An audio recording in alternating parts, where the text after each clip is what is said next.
All right. Hi, everyone. Welcome to the TimingResearch.com crowd forecast news for December 23rd, 2024, this holiday week. So we are recording this at 1 p.m. Eastern Time, and this is episode number 460. So today, the option professor is back to talk about his 2025 outlook. And Okay, thank you, David. Good to be here, and happy holidays to everybody out there. I'm going to go through the markets, give you some ideas of what I think might be happening in the year ahead. And I think it's going to be a very, very, very exciting year. Some people are thinking it might be a very good first half of the year because of the enthusiasm of Trump coming in with his new ideas and new people and a lot of enthusiasm and money on the sideline. So, $7 trillion, they say, is on the sideline. So, obviously, to mobilize that would be very interesting. And then some think at the second half of the year, after the enthusiasm and everything else wears off, we could see some type of pullback from obviously the trees don't grow to the sky. So some people are looking for 5 or 10% in the first half of the year, followed by maybe a 5% drop at the end of the year or later in the year. We'll have to see how that goes because at this time of year everyone's got predictions, and obviously the reality can be quite a bit different. I'm Jim, the option professor. I've been doing this for decades and decades and decades. So I know very much quite a bit about options, and I'm going to share my information with you. But I also been following the markets for many decades. And so I have certain things that I have found to be worthwhile as far as following the markets technically. And then, of course, I always try to keep an eye on things that are more fundamental, which would be like your earnings and would be things like that. So basically, that's what I'm going to be talking about today when I look over all the markets and give you a little bit of an idea of what's going on. Okay, so right now on your screen, you'll see the S&P 500, and you'll see that, as I see, I'm going to go back to the 20-year graph, that we are getting extended, extended, extended. So if we were to run up, 5 or 10% in the first half of the year, and we were up above 6,500 towards 7,000, boy, look how extended that would be. And that would be a really maximum type of extension away from the averages. I mean, you can see back when we were in 2022, I mean, that was somewhat extended, but this thing is 10 miles away from the blue line now. I mean, we were about what, 1,000 points above it, maybe? And now we are 1,500 points above it. So, things don't get less overbought the higher they go. And I'm not interested in getting caught in a reversion because if a reversion does occur for whatever reason, there's a lot of money lost during that drop. And if you're not, a younger person, you don't want to have a lot of that kind of drops in your equity because there's no assurance it's going to go right back up again like it has. So the bottom line is we really can't afford as if you're over a certain age to have your money go out the window and then not have any use of it. So that's why you have to be somewhat careful when you get to these extended levels. And again, the higher you go, it doesn't become less extended. And you can see in history, reverting to the mean, although this is a ridiculous parabolic move here, a reversion to the mean does happen. And it happens in most all markets. So when people think there's no way of it happening, they're probably getting closer to it happening than further away. But you can't fight the tape, and the tape has been up. Now let's move the S&P into some shorter term stuff, like the 5 year. There's your reversions. Get a nice big reversion here in August. Remember when the Japanese carry trade? I mean, that's a heck of a drop. Do you think anybody at 5,800, if you told them it was going down to 5,200 in a month, thought you were crazy? But that's what happens when it reverts. And it just had a very nice reversion from the 6150 top all the way down to 5850. There's 300 point right there, or yeah, 250, 300 points. So reversions happen. And there is going to be one happening in 2025, I believe, because I think that we're just getting fairly extended now. So I'm on guard for that. No evidence of that yet. The first evidence is getting these blue and green and red lines pointing down like they did back here in 2021, 2022. That's when you know you're in for the big reversion. No evidence of that yet. And again, I think it'll happen in 2025, but it could be a 2026 story. So we'll have to just see. But there's no evidence of a big, big reversion.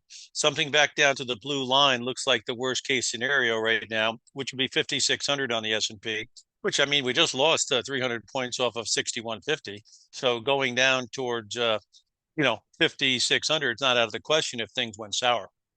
Now, on the 1 year graph, again, came down, took out the blue, but we're getting back above the blue, which is why a year-end rally is possible now. You see where we are with the blue line? It's at 59.71.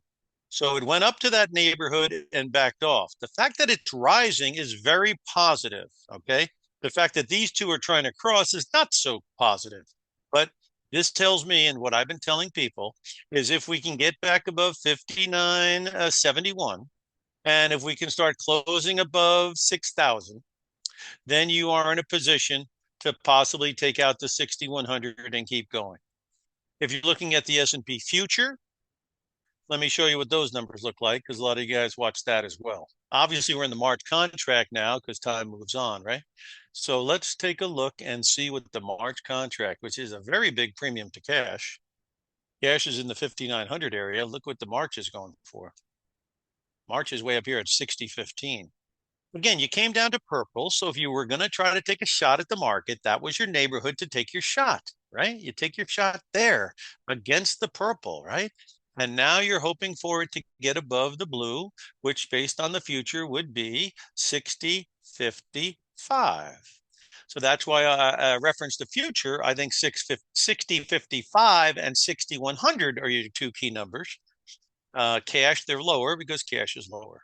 But again, the blue line is rising, which is great. The green and red are really just meeting. So again, if we can get above this lane, sure, 6,300 by January could very well be possible. Okay, so again, those are your numbers, and those are the ones that should guide you, I think, as far as the technicals are concerned. January 15th is coming before you know it. What happens January 15th? Earnings season, also known as report card season, right? And there's a lot of people who are looking for very good report cards, meaning they're looking for earnings to jump.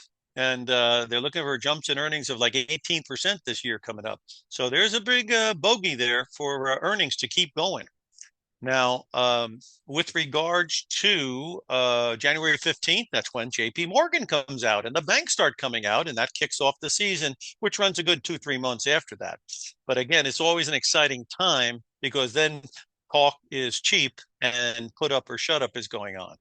And we'll see if they have extra free cash flow. Are they going to invest it, or are they going to return it to shareholders when they increase dividends and buy back their stocks? So that'll be interesting to see as well.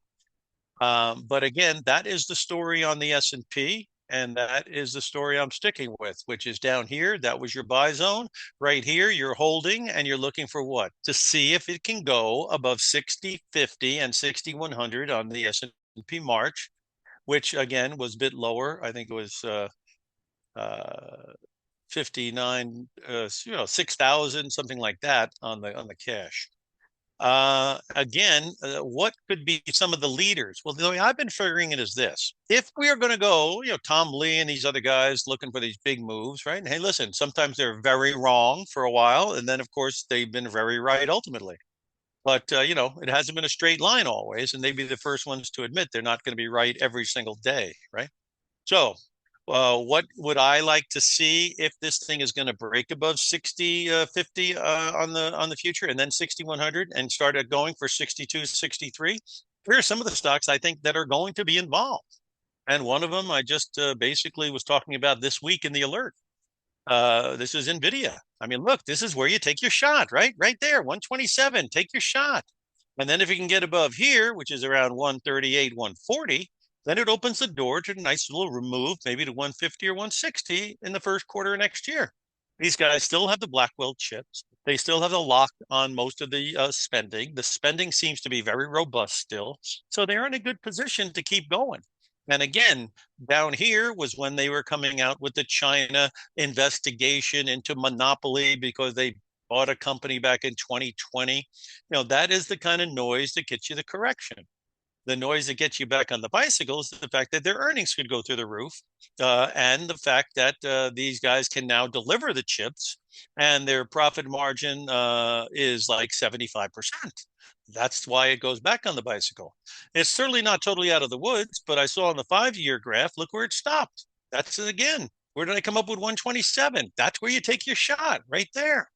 And so basically, I had coincidental averages coming in, and so far so good. I mean, it's up at 139. That's $12 higher than where I got hit the deal, right? So that's one that I think would participate if we're going to be taking off, and the fact that it's going up now is quite constructive. And of course, Santa is coming in a couple of days. Supposed to be a Santa Claus rally. Looks like he might have turned the corner at the North Pole, and maybe it's happening. Okay. The other two in this semi area that generally would go up if we're going to have a nice little rise would be Taiwan semi. This is another one that I talked about here at the 190 level. You see what I was saying? 190. If you have a subscription with us, you can go to the Tuesday webinar called Lunch and Learn with Trading Indicators. And during about a 2 weeks ago, I guess. Yeah, 2 weeks ago, I was saying at this that when you hit the 180 and then when you hit the 190, that was your zone to take your shot. Right now, you're getting paid because you took your shot at the right time, 190 and 180. Okay, looks pretty good. And then, of course, on the 1 year, we also had it right here at that 190. See all that area there? So that's where we got it from. 180 on purple, 190. We're not just throwing against the wall down here. We're doing homework, and the homework's looking pretty good. So that's Taiwan Semi. And the third horse in the race of the semi or the SMH is AVGO. And AVGO is Broadcom. And Broadcom, again, right back on the bicycle, had the pullback and right back on the bicycle. You know, if you want to do a one-stop shop, which is, I showed this on the alerts as well, one-stop shop is right here.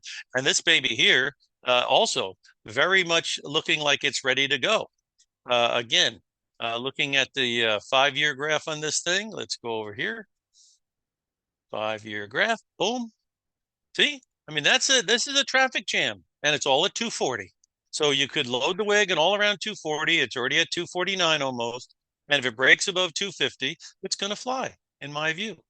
And the relative strength is showing like it's turning up, and it's holding 50. So if you start hearing this at 250, 260, probably going to make a run for that high at 280. So that's not a bad situation. And so there's a one-stop shop on the ones I was mentioning. So that's one group I thought would move if we're going to take off. And obviously today I'm very correct on that. Now let's talk about the others. I think this one's going to take off as well. This is one of the more popular, valued companies. And again, where did I say this was good? All along the 170, 175 neighborhood. So again, this has been a gravy train if you acted along that line, which I brought to your attention, not only in the alerts, but also in our Tuesday webinars. So that's looking good. And here you go here. You came down towards the red line, which gave you a nice pullback, and now it's back on the bicycle. Another one here would be your Amazon, because they're going to gravitate to where they think they have some safety with regards to a moat around the business, diversified business between consumer discretionary and tech with the AWS. So they got a nice double combo there. So this is an interesting stock to some people. And then, of course, Apple. They're hoping that there'll be some kind of a reloading cycle. So there could be something happening here. But it does look like they're leaning towards semis and the SMH, because you can see today we're getting a lot more action in those. And let's just see the other part of that, which is your software. And let's see if there's something happening there, because that's been doing great. Then it pulled back. Yeah, that stalled out and it pulled back. But if it's going to be good, it'll get above blue, which is 104. So if you start seeing a trade above 104, 106, this thing will get back on the bicycle as well. But the money seems to have been coming out of the software, going back into the semis, because while this thing was going up, semis were pulling back. Now this is pulling back and semis going up. So there seems to be, to me, a rotation between those two. But clearly, this could be another one that plays catch up as well. Other stocks that are in the Magnificent Seven, let's just see. This stuff is kind of expensive, so it's really not my cup of tea. But look at this at 580, that was your load the wagon right there, 580. And now you're up at 598. The other guy up there is Microsoft. That's been kind of a dullard, but maybe a dullard's going to get moving. Now it's still kind of dull, but here you go. If it's going to move, there's your spot right around 428. That's your spot. And if it's going to move, this would be the neighborhood where it might move from. So you keep an eye on Microsoft. And another guy out there is Netflix, which obviously, if you turn on your TV, I'm sure your home has got a lot of this going on. And these guys they're hard to stop. They're hard to stop. Why? Because they got the content, they got the eyeballs, they got everything going for them. And they got pricing power. They can hike prices and people stick with it. So bottom line is this thing has been a total buy since 650. That happened in August. And so since August, you've been able to ride the train from 650. Pretty much. I had this deal here, but the lines are all pointing up. So this is a baloney trade right here. I mean, that's totally against the trend. And it only lasted how long? Like a week. So bottom line is that this thing has been a really good deal. And again, this would be against the line. You might take your shot, or if it gets a little deeper right there. But this is one of the companies that could do pretty well because of the fact that obviously they got a pretty good monopoly on what they're doing too. And the Some of the other ones like Palantir, people tell me this is just an extremely overvalued stock. And some people think it's going to drop 25%.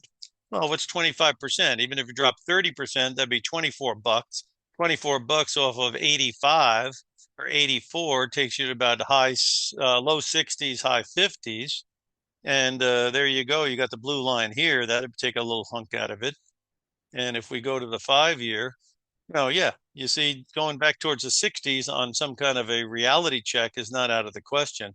But this thing we talked about in the alerts at 31 bucks. Why? Because you can see right here is that's when the relative strength was breaking above 60. So the acceleration phase was dead ahead.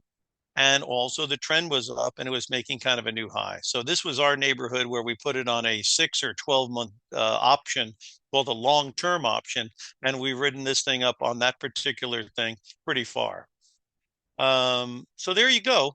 It does seem like it's a Mag 7 tech type deal. You'll notice, I think some of the other ones are probably having a little bit of a harder time. I know this one was hanging on for dear life. Let's see if it picked up steam. This is your small caps. Yeah, still struggling. You see, up here, it was making or getting near its highs, right? And you could see that the market was having trouble up here. If you go to the 1 year graph, it's a little more obvious. You'd see it went up here and you had a RSI here at 75, and then you got one here at 64. That tells you it's out of steam. Breaks under 240. Now it tells you, first it tells you it's out of steam, then it tells you the trend turned over. So if you're still hanging in here now, obviously you've waited too long, but this is a neighborhood where it could stop. So that's why I told people in the letter this week that the 220 neighborhood, the 210 neighborhood, you can see right there, and even the 215 neighborhood, which is kind of where we are at that blue line. So 220, 215, 210, that's about as far as you want it to go. Other than that, it's going to fall into the abyss under 200. So if you're a small cap guy, it is into the buy zone down here if it's going to stop. There's certainly a better deal here at 215 and 220 than it was at 240 as far as price is concerned. Looking at your mid caps, and I just used the Vanguard one, cheap fees, right? Again, this is the same deal, having to pull back. Now, you want to know why it's pulling back, right? Okay, I'll show you why it's pulling back. Let's go take a look at these babies here, and it'll tell you why you're pulling back. These people need to borrow money, so they're interest rate sensitive. And you can see from the 20-year graph, as I told people, when we went up to 5%, this is called extended and going to revert to the mean. Kind of like what I'm talking about in stocks, right? So there's going to be a reversion to the mean. So from $5 to 360, which is where it went when they cut rates by 50 points in September, that's your reversion. Once it reverts, you're supposed to be shorting bonds because these rates are going up from here because the blue line is pointing straight up. Now, if it gets above 5%, you're into who knows what's going to happen because that'd be another high. And obviously, we're only 40 points or so away from that. And maybe all we need to hear is more spending. I mean, they just spent a whole bunch more money with that bill they passed to extend the government. Now, the only thing they changed on it, I thought that was very amusing. They said you can't have a pay raise, so their pay raise went out the window. And the other thing that stuck out is we were supposed to have restricted trade with China because of all their cheating and international intellectual property stealing and everything else. But all of a sudden, with Mr. Musk there checking the books, he decided that, hey, we got to get that China thing out of there because I got factories over there and I got deals I'm running over there. Again, conflict of interest is a problem when you have $19 billion funding from the government for SpaceX, not to mention you've got your government stuff for the EVs, not to mention you've got 20 investigations into your companies or how many there are, and not to mention you're the biggest donor to the president. I mean, if this was the NFL, there'd be a lot of red flags being thrown at this, right? Now, we all would like to see it more efficient in the government, but it's a lot easier to fire 80% of the people who work at Twitter and make it lean and mean and a great machine than it is going into people and telling them the VA benefits are gone or the medical is gone or you're fired out of the government or the Federal Reserve is overstaffed. What do we need down there? Two guys, one guy to, say we're cutting rates and the other guy to repeat that. I mean, that's basically what it sounds like. You know what I mean? So to me, we're entering into some dangerous stuff when we got private citizens down there with a axe on a government budget of which they have absolutely no experience running. Not a good time to experiment with. I think I could do it better, but we'll have to see. Obviously, as an American, what do we all hope? We all hope that things will work out fine. Uh, with the variables out there, is it a highly likely thing that it'll all work out smooth and fine? I would say probably not. And maybe that would be the source of volatility in Q1 or Q2 if there is going to be volatility because of um, because of obviously growing pains.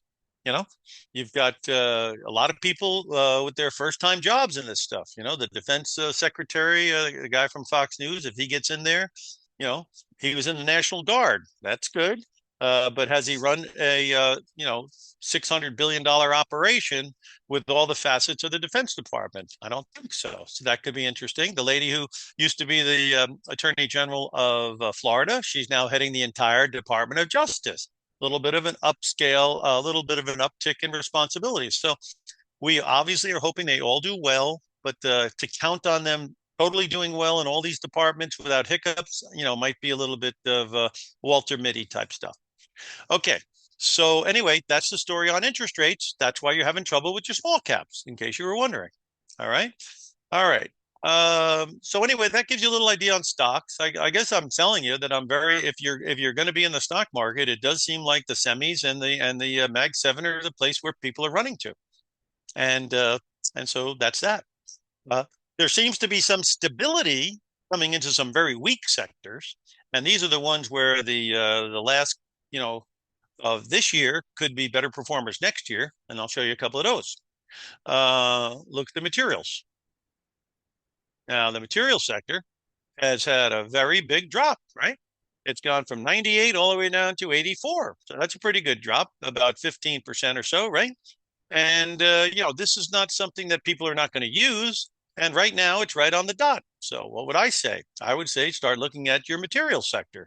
And one of the material sectors that I look at is Freeport McMoran because it's copper. And copper is obviously a thing that people use.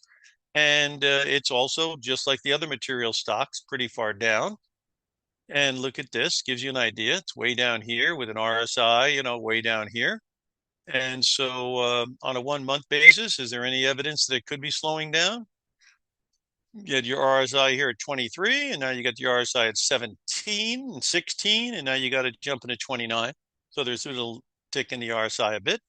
Now it's back at 40. So again, these things are still pointing down, but if they do turn to the upside, you're going to be in a situation where people will be looking at it as a discounted situation. So right there, you had the industrials. And then another one that's been very out of favor is your metals. So let's take a look at the gold stocks, which are very far down now. Looking at your 5-year graph, okay, coming down here. And then you look at your 20-year graph, gives you an idea. So I don't know. This is, from a move from here to here, pulls back here. So if you start seeing Newmont Mining trading above 40 and then above 45, it could be a pullback that's going to be a one, two, and then the three move would go through 60 sometime next year if it's going to get back on the bicycle.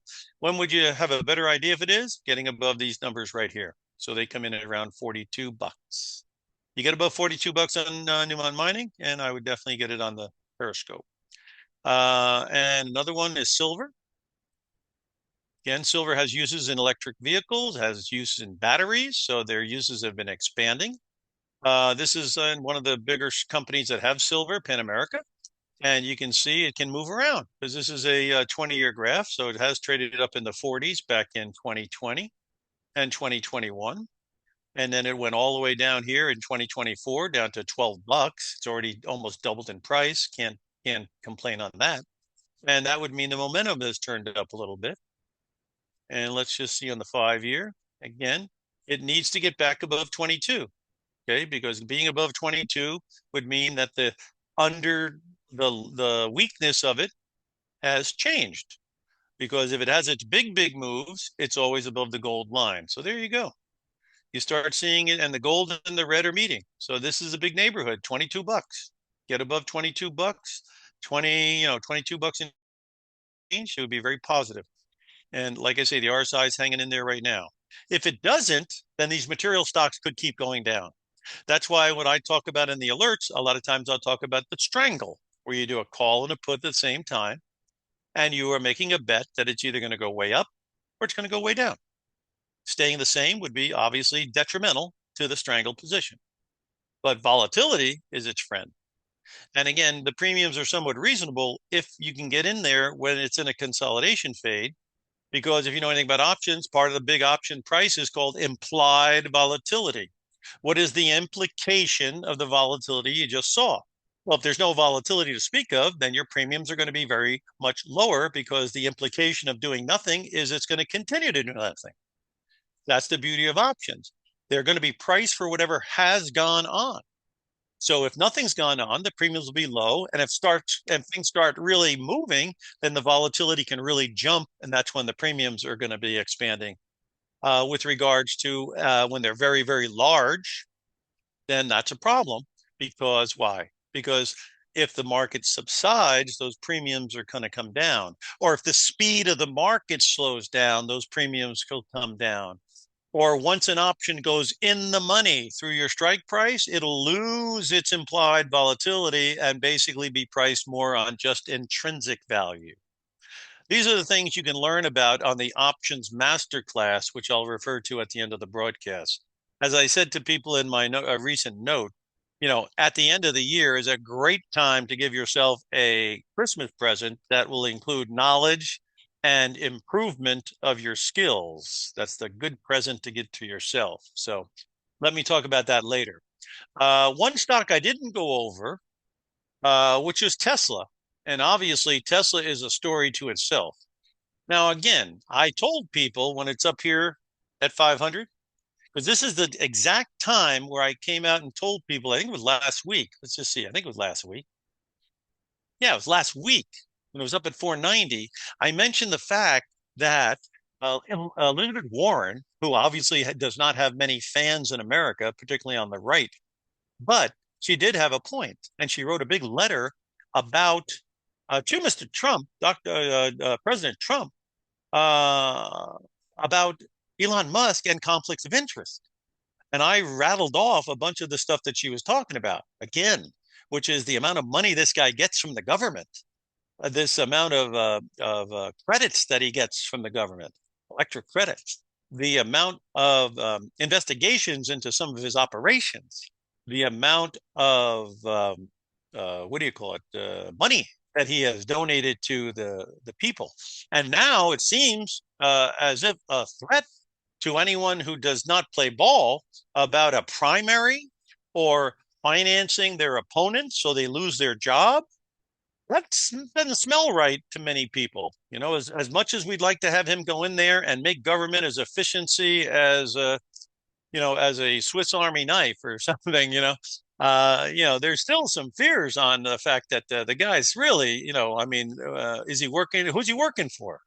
You know, uh, in fact, and Trump has had to come up with some things about. So anyway, last week I talked to people about how that letter came out and how the run up on this stock, when they are not seeing big growth in sales of their cars, where their valuation is just going through the roof because it seems like everyone is just betting that this guy is going to get everything he wants out of Trump. And then he's going to fly over to Beijing and get everything he wants out of Xi. And he's going to come out smelling like a rose, which is very possible, I guess. But that kind of move up, to me, smacks of what they call a parabolic, shall we say, euphoria. And you see how far you are from the moving averages now? So again, this is where the averages are in the long term. This is where you're supposed to load the wagon, and this is supposed to be the big gravy train you had hoped for. We blew out the high. I mean, there's the high. So we just blew out the high by $100. Okay. So, I mean, you don't have to be from Harvard to figure out that's extended. Now, could it go to 700 or 800? This is like a mania. And this guy is like a mania. So obviously people will pay, but people came to me and said, what do you think I should do with this up here? Well, I go, well, you're going to buy calls. The premiums are going to be huge. Are you going to buy puts? The premiums are going to be huge. Are you going to, buy the stock? And then are you willing to see it pull back to 350 or 400 and lose $100 or $150 a share? Because if you're not willing to do all that, then obviously it's a do not play. So do not play. And if you do own it and you wanted to collar this thing, that's where you would sell an out of the money call, take the premium and buy the put, and at least lock into some range of what this thing could be worth. That was really the play. Again, if you're up at 500 and you sell the 550 call and you bought the 480 puts, at least you've locked in 480 if it drops down because you have a floor at 480 and you still have upside potential to 540. So you're still in the game. And obviously, when it drops down to 433, you're not unhappy that you've got a hedge going on. Now, like I say, on the options masterclass, we do talk about this in detail. And of course, if you have a 90-day subscription to our options alert, you can call me up personally and we can talk about how that works and make sure you understand the risk and the reward and the use of that type of tactic. But, that's why the tactic was kind of created for this kind of I need to stay in the market in case it keeps going, but I want to floor into my equity. And this is a way where you can kind of get two bites at the apple there. But that's my story on Tesla. And obviously, that story has been pretty much accurate in that, up here at around 500 is when they started to question things that should have been questioned before he even got involved. And then, of course, they're going to be questioning how efficient you can be when some of the expenditures of the government are not as, shall we say, elastic as others. So we'll have to see. But again, him and Vivek are down there with the hatchet, trying to do whatever they can do. But like this bill they just passed, still a huge spending bill. They just eliminated no pay raises to the people who are looking for one. They hadn't had a pay raise, I guess, since 2009. What they should have done is taken a little bit of a pay raise along the way rather than a 40% pay raise all in one year, because 40% sounds like a lot, especially if it's a one time. Maybe a 2% a year over the last 12 years would have been a better way to go. At any rate, that's the way it happened. And then, of course, the China thing getting out of there, that was a little bit spooky for me because, again, obviously the guy has interest in China, and he's now guiding people to look favorably on those kind of things. Anyway, so that is the story on the stock market as far as I can see. If you are looking at other markets, let's take a look at a couple of them. I already talked about those materials as they're very cheap now. Maybe they'll get a bid. People are trying to expand money and credit and demand, so that would be possibly good for infrastructure and things like that. Let's look at some of these cybersecurity companies and see if there's anything there. Fortinet is one right off the bat, of course, and you've got that stock. Obviously, money's been coming into, and people are very optimistic about this for next year. I guess cybersecurity is going to be a big deal. And of course, another couple of them in that business is Zscaler. And you can see from that, it's a little bit further down. So actually, if it's a better value, if it's going to hold down here, and it's got a lot of upside potential if it's going to turn. So that one's interesting. And then you got CrowdStrike, of course. CrowdStrike had that breach, and then the stock just went in the tank. But then it's obviously this is why you buy. If you get a good company and they got news like that, I mean, that's when you got to get in there. You know what I mean? I mean, the thing's at 200, and it used to be 400. And what is cybersecurity going out of business? Hardly.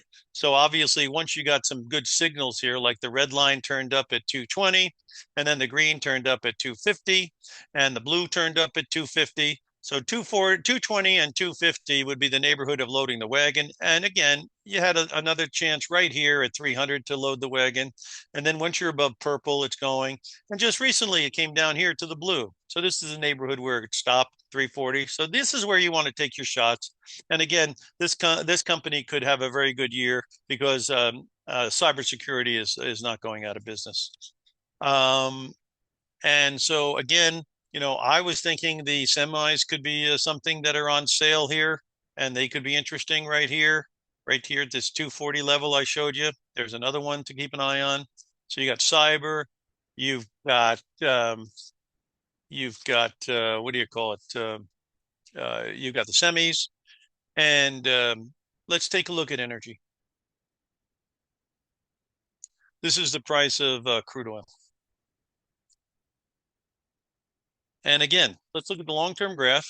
This thing is in a very tight window, right? I mean, this is when it's way out of line. Remember reversion to the mean? It happens, guys. It happens to everything at some point. This thing is way down here. It reverted back to the mean. This was down here. It reverted back. This thing was up here. It reverted back. When it gets way up, the reversion's even bigger. I mean, here you're going from 140 down to 60. Why is it such a big reversion? And that's why, again, I am not bearish on stocks at this moment, but I have 100% feeling there's a reversion coming. And once there's evidence of it, I think you'd be wise to make sure your portfolio is more defensive. Again, this thing peaked out at 130. If you look at a 5-year graph, you can see it roll. 110. It was giving you all the indications, and here you had RSI. It's 67. Next to it, it was at 81. Once you're over here, it's at 68. That's a huge divergence. And obviously, once you got the sell signal here at 110, that was it. And it came right back down to where it belonged, which is around 65. It has been moving around these numbers here. So to me, obviously, it's all pointing down. So you would think it's going to collapse and Trump is going to drill, baby, drill and just kill the energy prices. That's the way most people are betting. Unfortunately, that may not be exactly the way it works because I'm noticing my RSI here is hanging around the 40 number. And as long as it can remain above 40, in my view, in my opinion, it's not going to have an acceleration phase to the downside unless two things happen. My relative strength breaks under 40 and we break under 65, 60, of which we haven't done yet. So I am looking to see if there's going to be a surprise to the upside because many stocks in this sector have gone way, way down. And let me show you. This is called energy servicing. And this is in the last year. This thing looks like it has gone from 41 down to almost 25. That seems a little bit low to me. And that means the call options and even a strangle down here, I don't think is a terrible thing to look at as long as you get a good amount of time on the clock. And that was Halliburton. Another servicer is called Schlumberger. Again, used to be a $55 stock in the last year from Q1, and it's all the way down to almost 36 bucks. That's a pretty good fall from grace. So obviously these things are of some interest to me because they're very, very cheap. And if we don't collapse under 65, 60, and we don't collapse under 40 on RSI, and something were to happen, this is a reversion to the mean potential. And there's money to be made on a reversion to the mean if you can get in there in the right time. Now you also have Occidental Petroleum, which Mr. Buffett is one of his favorites. And this used to be a $72 stock this year. And now it's at 40 something. And that to me seems a little low. So if we're going to get a rebound in energy, I'm showing you some of the issues that may have a rebound. Devon Energy. And there you go, from 54.55 down to $30. Pretty good drop. And then the big guys. Chevron used to be 164, 168. This company pays a great dividend. They make money. They return it to shareholders in buybacks and dividends. They're not putting into CapEx, which means they're not out there looking for a whole bunch new more oil. So could this be a reversion to the mean potential? It certainly could. And how about your other buddy, ExxonMobil, with their Guyana discovery of energy? And this one used to be 126, and it went down here to 105. And if you go back 20 years, it's holding the blue line here. So this might be the place to take a shot. So there you go. Something you might not have been thinking about before you actually came to the meeting today. Let's go over a couple of other things here before we run out of time, and a little bit before I can explain how I can help you next year and right now, actually. So let's talk about the dollar. The US dollar is very strong. Why is it strong? Because our economy is strong and because our interest rates are way higher than the other countries. So that means you get a yield advantage and you get an economy that is going way better than Europe, way better than China, way better than emerging markets.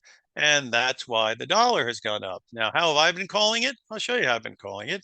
First of all, I talked about a reversion to the mean. When we were up here, this is a reversion to the mean. This is a reversion to the mean. So here at 102 and 100 is called the lock and load zone. And then once you got the red line turning up at 102 and then crossed over 104, that made it a trend, right? Now we pulled back recently to about 105. So that was an area that had to hold, and it did. And now it's back on the bicycle. Now, here's your number. Remember I told you, where's the number? 104. You start seeing this thing under 104, 103, then that stuff's going to come down and maybe a move down to 98. So where would I be concerned about the dollar? You see it right on your screen, under 103, 104. There's a problem with the dollar. Otherwise, where could the dollar go? Well, if our yields have to go up because of deficits and because tariffs cause inflation, then it probably might be very helpful to the dollar. Of course, that could slow our economy and that could mute that a little bit. But certainly the dollar has been the place to be. Not exactly the best place to start buying now, because obviously you had the pullback here to 100 and then here to 105. That was the time where you had a chance where it'd be a better time. But certainly it's in an uptrend. Now, again, you also know when it would be a problem right there, under there. Other than that, stable to higher is the dollar.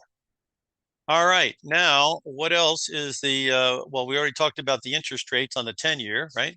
360 is the low. And then you had $4, 4% is a support zone.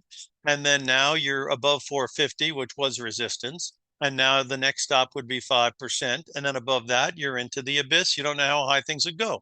Some people think the 10-year could go up towards 6 or 7. I mean, that's maybe why Musk is attacking the amount of employees at the Fed. They're laying their groundwork that if rates rise, they're going to blame the Fed, not the fiscal deficit that the Congress keeps passing, not the tariff that were inflationary or the other things that the politicians should take responsibility for, but they are going to put it there because that's what they do. They don't take responsibility, they dish it out. So that's going to make it a rough for Powell, who only has like about a year and a half or something left, I guess, on his contract. Probably try to force him out for all we know.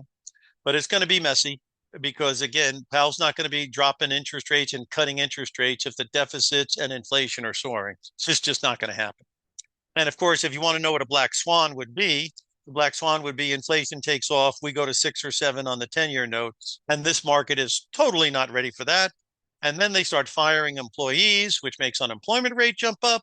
And there you got a nice recipe for the black swan. And that would give you the major reversion back to 4,500 or 5,000 on the S&P. So now you know the other side of the pancake. Obviously, we all know the one side of the pancake is there's $7 trillion out there. Companies are going to make a ton of money. Trump is going to deregulate everything. So happy days are here again. And we're going to go to 7,000. That's one side of the pancake. I just told you the other side. And are people positioned for the other side? I don't think so. So keep an eye out. That's what you do. Internationals. Let's take a look real quick. Emerging markets are having trouble because their currencies are tanking. Okay, so let's take a look at emerging markets. Hanging in there barely, but on EEM, you certainly need to get above 44 and 46 if you're going to make a lot of money on it. And if it doesn't, you're in trouble. So bottom line is 45, 46, you start seeing that. That would be money coming into it, and that might be worthwhile. How about China? China's trying to stimulate. They're also trying to take Macau and turn it into a convention center and get the gambling down. That's not the greatest thing to hear if you're in Las Vegas Sands. But at any rate, this thing looks like it did hit its bottom at 20, and it does look like it hit another good point here.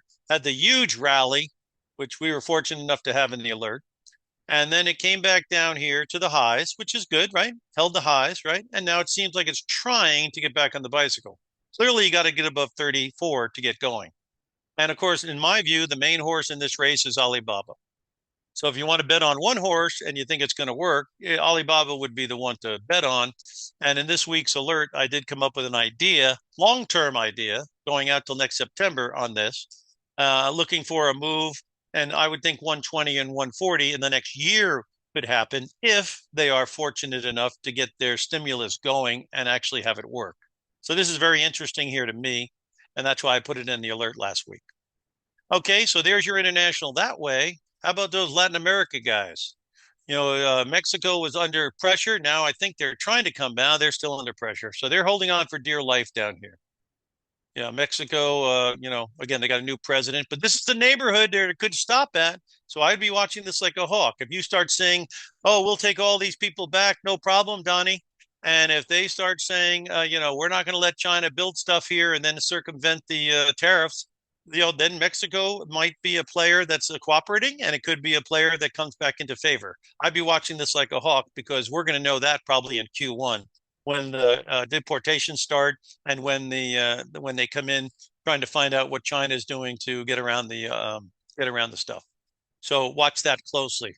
These people here, Brazil, they've got a full-fledged nightmare going on. Their president is getting brain surgeries and he's 80 years old, and he's talking about the yuan instead of the dollar and a lot of other wild things. So when you start talking wild, this is what they do to your stock. So I would say be careful on Brazil. It looks like it's out of control. The other places that are out of control is Europe, because two of the countries, France and Germany, don't have bosses yet. So again, this thing is holding on for dear life too. It's on the defensive.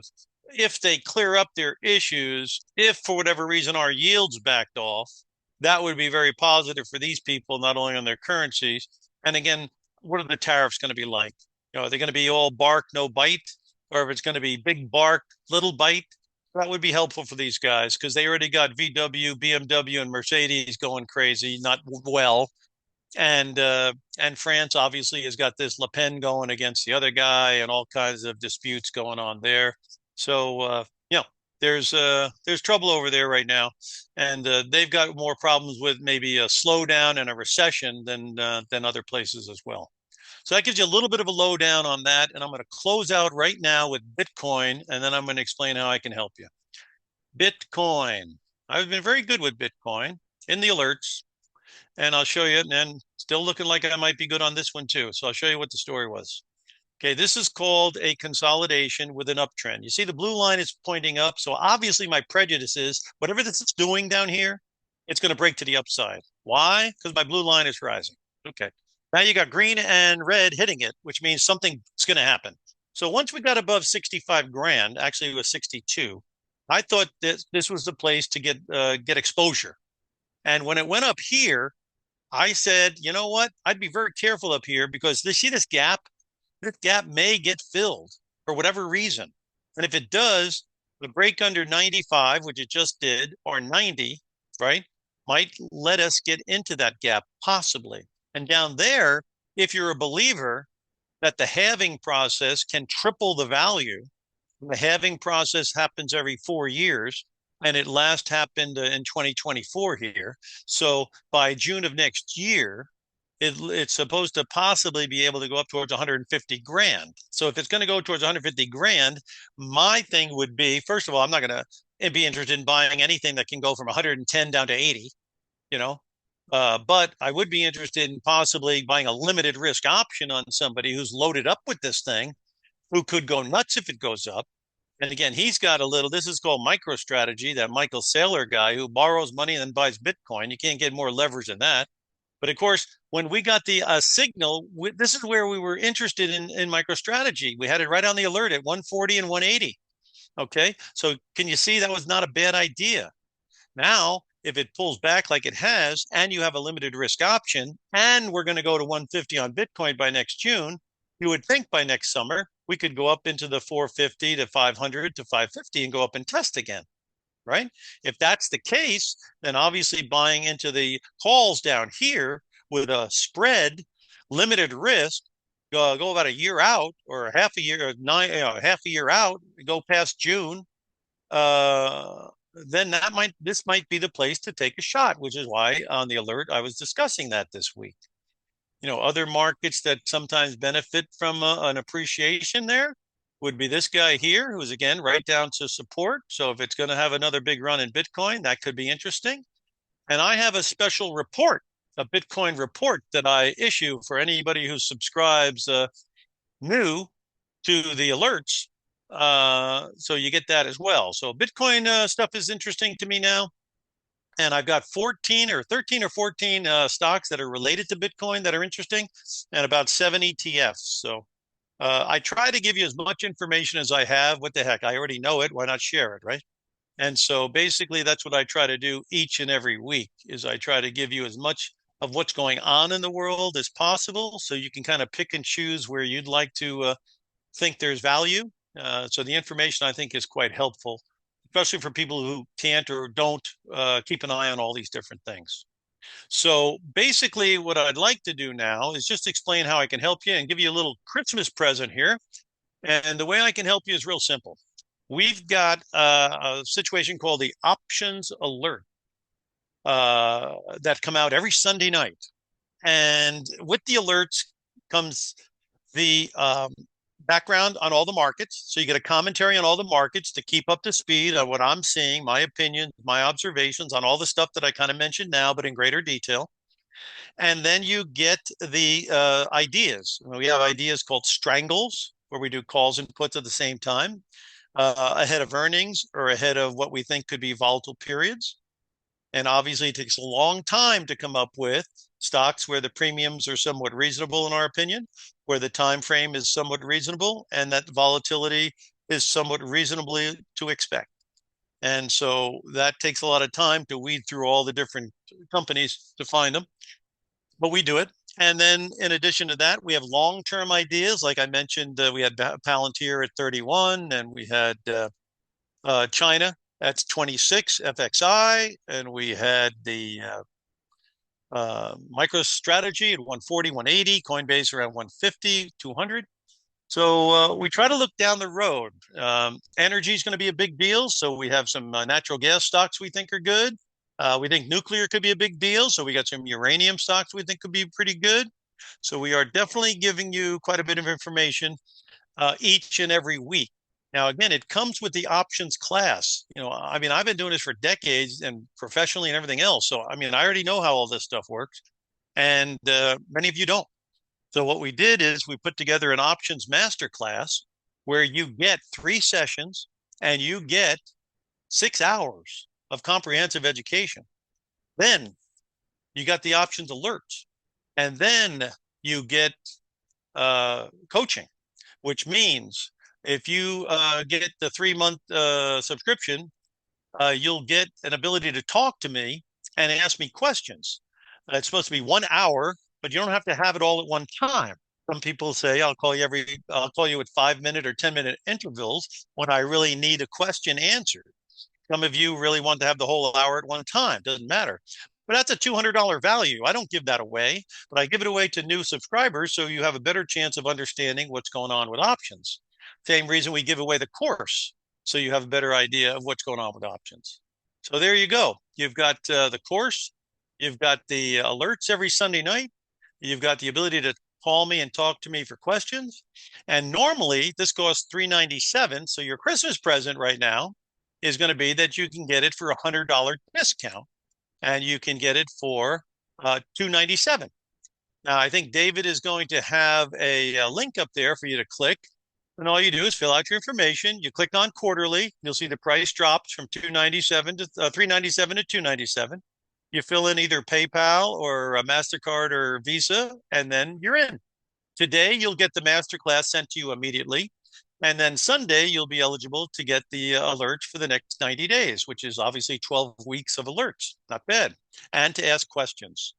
So that is a lot. And it's a great deal in my view, because I think you're going to get way more than you paid for as far as education and information. And I think it'd be something for you to go into the new year with a fresh start, fresh information, and maybe a fresh perspective. So I hope you do take advantage of it. And again, if you have any questions for me, you could email Option Professor, OPTION, Professor, PROFESSOR, at gmail.com. Hi, Jim. Got a question? Hi, Jim. Here's my phone number. Call me when you can. Let's set up a time where we can talk. I've got things that I'm doing I want to talk to you about. I got things I'm not doing. I got educational needs I have. Whatever your story, I'll try to give you a hand. I tell everybody, when you're a customer, you're a friend. And if a friend calls up, you're going to try to help them, right? So again, with that thought and with that offer, I hope to see you guys soon. For our current customers, I'm very grateful for your business this year. And for the new guys coming on board, welcome aboard. Let's have a great 2025, everybody. I'm Jim, the Option Professor, signing off.